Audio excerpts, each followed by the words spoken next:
एक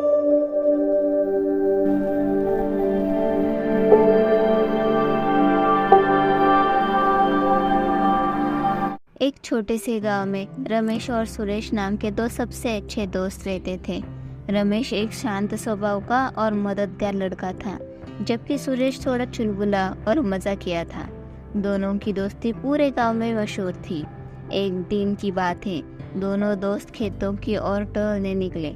चलने के दौरान सुरेश ने मजाक करते हुए कहा, रमेश, तुम्हें पता है मैं इस गांव का सबसे बहादुर लड़का हूँ। सच में सुरेश?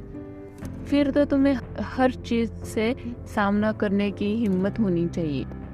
बिल्कुल, मुझे किसी चीज से डर नहीं लगता। उसी समय दोनों के सामने एक बड़ा सांप आ गया। सुरेश का चेहरा पीला पड़ गया और वह तेजी से पीछे हटने लगा। डर मत सुरेश, मैं तुम्हारे साथ हूँ। रमेश ने धीरे धीरे सांप को रास्ते से हटाया और उसे दूर खेतों में छोड़ दिया। धन्यवाद रमेश, अगर तुम नहीं होते तो पता नहीं क्या होता। दोस्ती का मतलब यही होता है सुरेश, एक दूसरे की मदद करना और मुश्किल वक्त में साथ खड़ा रहना।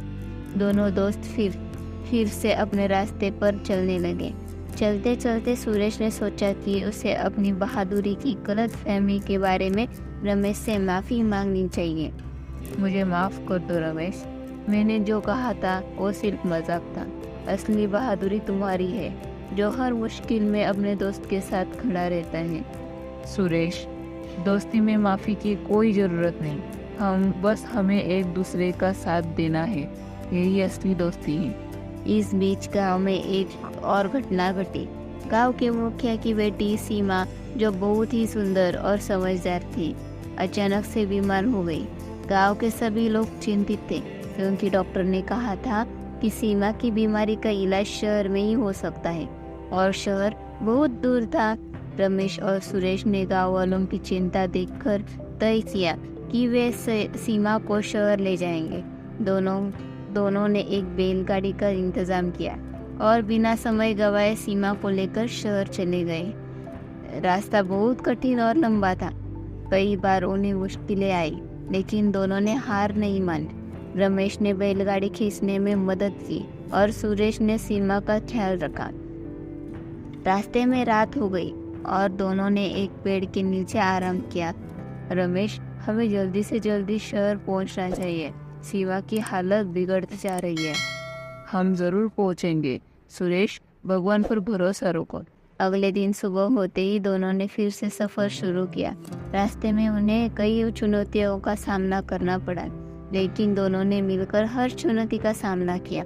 आखिरकार वे शहर पहुंच गए और सीमा को अस्पताल में भर्ती करवाया। डॉक्टर ने कहा, अगर थोड़ी और देर हो जाती तो सीमा की जान को खतरा हो सकता था। आप दोनों ने सही समय पर उसे यहाँ लाकर उसकी जान बचा दी। रमेश और सूरज ने राहत की सांस। उन्होंने एक दूसरे को गले लगाते हुए कहा, हमने मिलकर यह काम किया, यही असली दोस्ती है। गांव लौटते ही मुखिया ने दोनों का स्वागत करते हुए कहा, आप दोनों ने जो किया है उसके लिए पूरा गांव आपका ऋणी है। आपने साबित कर दिया कि सच्ची दोस्त क्या मतलब होता है। गांव के लोग रमेश और सुरेश की तारीफ करने लगे और उन्हें गांव का सबसे बड़ा हीरो मानने लगे। दोनों दोस्तों ने एक दूसरे की तरफ देखा और मुस्कुराते हुए कहा, हम हमेशा एक दूसरे का साथ देंगे, चाहे जो भी हो। यही दोस्ती का असली मतलब है।